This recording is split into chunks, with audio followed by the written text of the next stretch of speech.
Washington വിമാന അപകടത്തിൽ മരിച്ച 28 പേരുടെ മൃതദേഹങ്ങൾ തിരിച്ചറിഞ്ഞുവല്ലോ. 41 പേരുടെ മൃതദേഹങ്ങൾ ഇതുവരെ കണ്ടെത്തി. വാഷിംഗ്ടണിലെ റൊണാൾഡ് റേഗൻ വിമാനത്താവളത്തിൻ്റെ പരിസരത്ത് ഹെലികോപ്റ്റർ ഗതാഗതവും പരിമിതപ്പെടുത്തി. അപകടത്തിൽ ഉന്നതതല അന്വേഷണം ആരംഭിച്ചു.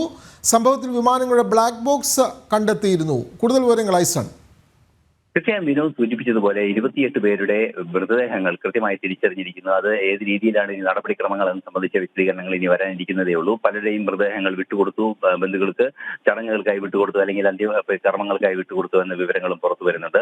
41 മൃതദേഹങ്ങൾ മാത്രമാണ് ഇപ്പോൾ ലഭിച്ചിട്ടുള്ളത്. 67 പേർ മരണം സംഭവിച്ചിട്ടുണ്ട്. നമുക്കറിയാവുന്നതാണ്. 60 പേർ യാത്രാ വിമാനത്തിലെ യാത്രക്കാരും 4 പേർ ക്രൂവും അതുപോലെ തന്നെ ഹെലികോപ്റ്ററിലെ 3 സൈനികരുമാണ് മരിച്ചിട്ടുള്ളത്. എല്ലാവരുടെയും മൃതദേഹം കണ്ടെത്തുക എന്ന ഒരു വലിയ ഭഗീരഥ യജ്ഞമാണ് ഇപ്പോൾ നടന്നുകൊണ്ടിരിക്കുന്നത്. മറ്റൊരു പ്രധാന വിഷയം ഇപ്പോൾ നേരത്തെ പറഞ്ഞതുപോലെ റൊണാൾഡ് റേഗൻ എയർപോർട്ടിന്റെ പരിസരങ്ങളിൽ സൈനികവും സൈനികേതരവുമായ ഹെലികോപ്റ്ററുകളുടെ ആ പറക്കുന്ന സംവിധാനങ്ങളെല്ലാം തന്നെ നിയന്ത്രിക്കുന്നതിനുള്ള നിർദ്ദേശവും ട്രംപിന്റെ ഭാഗത്തു നിന്നുണ്ടായിട്ടുണ്ട്. നേരത്തെ നമുക്കറിയാം, എയർ ട്രാഫിക് കൺട്രോളിലെ വീഴ്ചയാണ് ഇത്തരത്തിൽ പ്രശ്നങ്ങൾ ഉണ്ടായതിന് അടിസ്ഥാന കാരണമെന്ന സൂചനകളെല്ലാം തന്നെ പുറത്തു വരികയും ചെയ്തിരുന്നു. ഇതിന്റെ പശ്ചാത്തലത്തിൽ കൂടിയാണ് ഹെലികോപ്റ്ററുകൾ, നമുക്കറിയാവുന്നതാണ്, പല ഓൾട്ടിറ്റ്യൂഡ് വളരെ താഴ്ന്നൊക്കെ പറക്കുന്ന ഹെലികോപ്റ്ററുകൾ വ്യോമയാനത്തിന് അല്ലെങ്കിൽ വിമാനങ്ങൾക്ക് റിസ്ക് ഉണ്ടാക്കുന്നു എന്ന തിരിച്ചറിവിന്റെ കൂടി അടിസ്ഥാനത്തിലാണ് ഹെലികോപ്റ്ററുകളെ ഇപ്പോൾ റെസ്ട്രിക്ട് ചെയ്തിട്ടുള്ളത്.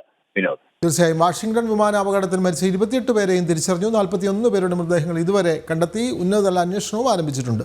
വിവരങ്ങൾ നൽകുകയായിരുന്നു ഇന്റർനാഷണൽ ഡെസ്കിൽ നിന്നും ഐസൺ ജോസ്.